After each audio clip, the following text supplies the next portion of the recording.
আচ্ছা, কেউ কাউকে নিয়ে যদি কথা বলে তাহলে সে দালাল হয়ে যায়, তাই না? সবাই একটা নাম দিয়ে দিয়েছে, সুতপাকে দালাল। আমি নাম ধরেই বলছি। অনেকেই তাকে দালাল বলে, কেউ বলে কি মগা। এগুলো কি? ঠিক আছে, নাম দিতে আমি বারণ করছি না। একটা সিমিলার কিছু তার নামের সঙ্গে কিছু একটা অ্যাড করে নাম তো দেওয়াই যেতে পারে। এরকম নোংরা নামকরণের কি খুব প্রয়োজন আছে? আমার মনে হয় না। কারণ আমি নিজে এই জিনিসগুলো খুব একটা পছন্দ করি না। তার মানে এই নয় যে কেউ পছন্দ করবে না। কেন করবে না? নিশ্চয়ই পছন্দ করবে। সরি, আমার মুখে না প্রচুর তেল। তেল মানে আমি অ্যাকচুয়ালি তেলটা হাতে নিয়েছিলাম। তারপরে ওই মানে ড্রাই স্কিন প্রচণ্ড, তাই হাতে নিয়েছিলাম। আর ওই সর্ষের তেল ছাড়া আমার গায়ে আবার কিছুই চলে না। হ্যাঁ, এটা নিয়ে আবার কেউ কনটেন্ট করলে করতে পারে। আমার সত্যি সর্ষের তেল ছাড়া অন্য কিচ্ছু, কোনো ময়েশ্চারাইজার কিচ্ছু চলে না। হুম, আমার আর আমার বড় ছেলের। সর্ষের তেল হলে ব্যাস বেস্ট। আমার হাসব্যান্ড আর ছোটো ছেলে কিন্তু ওরা সর্ষের তেল ছোবে না, ওরা ওই ময়েশ্চারাইজার ইউজ করে। যাই হোক, তো হ্যালো বন্ধুরা, আমি মিঠু, মিঠুস ডেজ থেকে আবার চলে আসলাম কিছু ঘ্যান ঘ্যান করতে। তো হ্যাঁ, ঘ্যান ঘ্যানই বলছি, কারণ তোমাদের মতো অত গুছিয়ে কথা হয়তো আমি বলতে পারি না, তাই ঘ্যান ঘ্যান বললাম।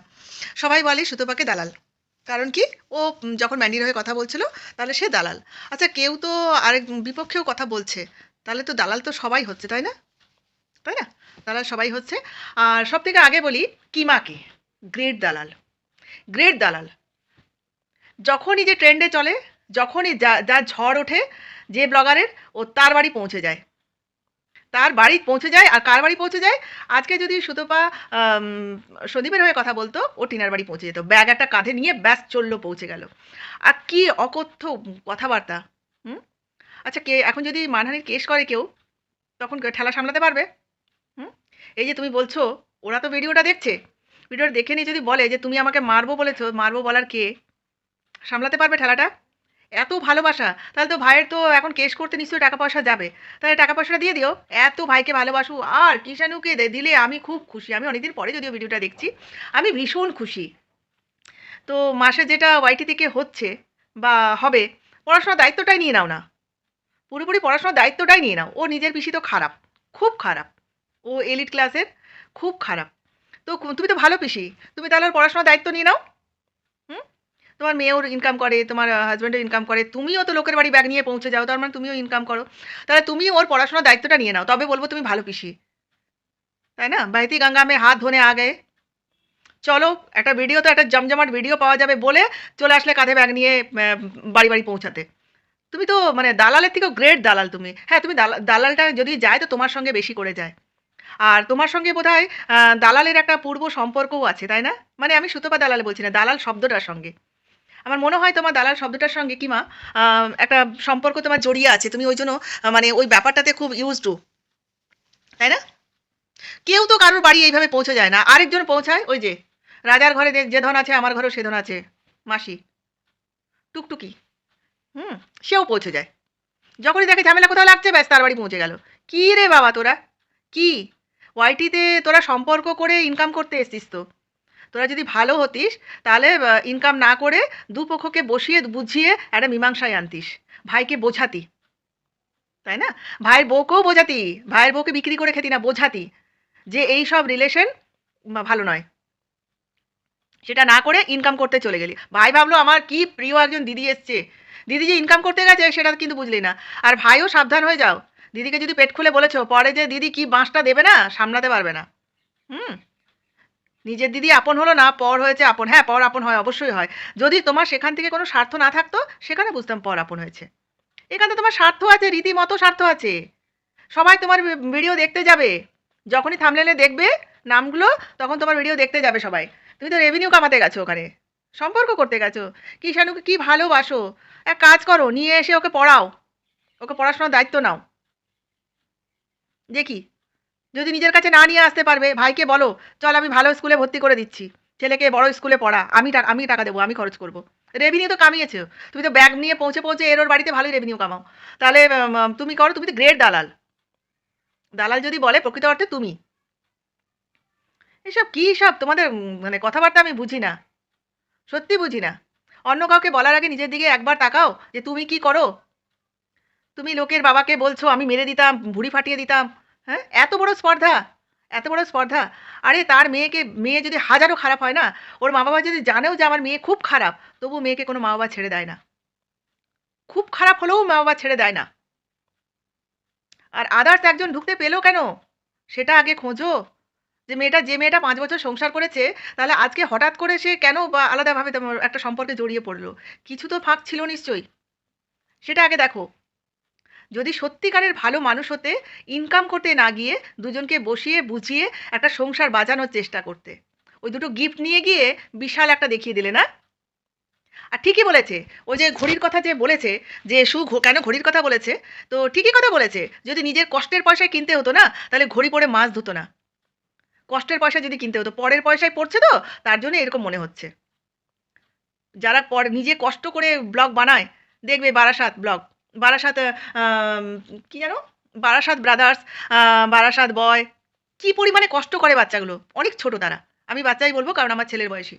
হুম, তারা কষ্ট করে ইনকাম করে, লোকের বাড়ি ব্যাগ নিয়ে পৌঁছে ইনকাম করে, এভরিডে তারা নতুন নতুন কন্টেন্ট তৈরি করে, এভরিডে নতুন নতুন ভিডিও তৈরি করে। ছেলেটা মানে খুব একটা শিক্ষিত নয়, অশিক্ষিতই বলা চলে, কারণ তার উচ্চারণে বোঝা যায়, কিন্তু অদম্য চেষ্টা।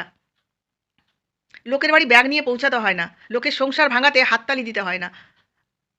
হ্যাঁ, আমি সুতোবার কথাও বলবো, অবশ্যই বলবো, আমি একজনের কথা আমি বলছি না। একজনের তরফে হয়ে ভিডিও করাটা কিন্তু একদম ঠিক নয়। তার দোষগুলোও দেখো।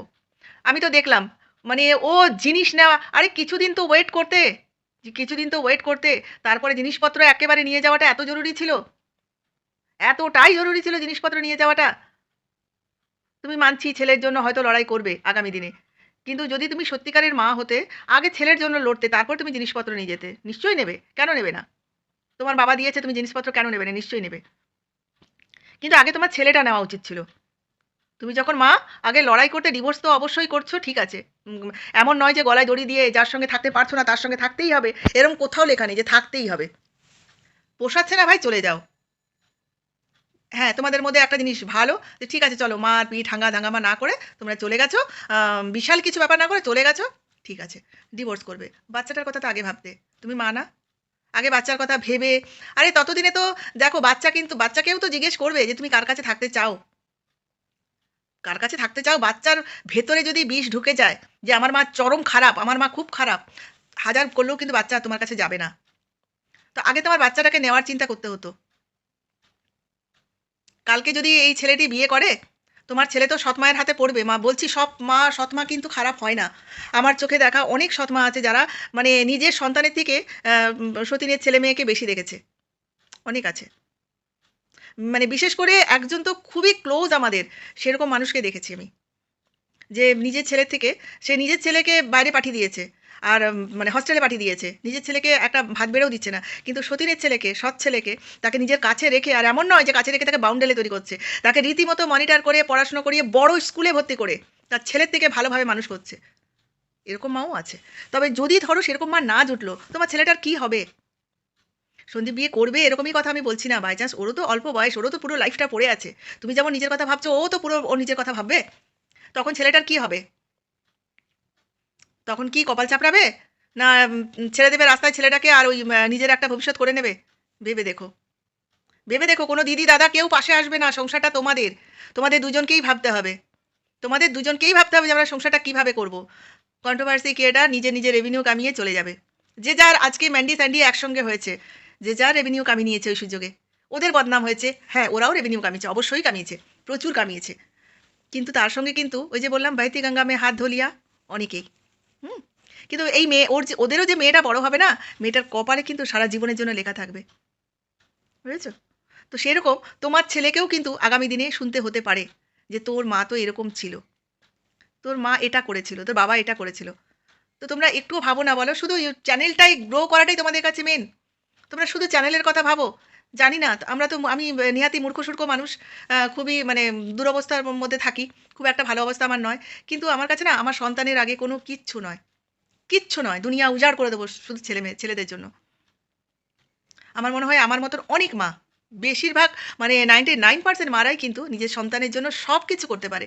তুমি বাচ্চাটার কথা না ভেবে অশান্তির কথা ভেবে বেরিয়ে গেলে, কিভাবে বেরিয়ে গেলে গো? তুমি লড়াই কর, তুমি বেরিয়ে যেতে, অবশ্যই বেরিয়ে যেতে। পড়ে পড়ে মার খেতে কেউ বলবে না, আমিও একটা মেয়ে, অবশ্যই পড়ে পড়ে মার খেতে বলবো না, কিন্তু বাচ্চাটার কথা আগে ভাবতে হতো তোমার।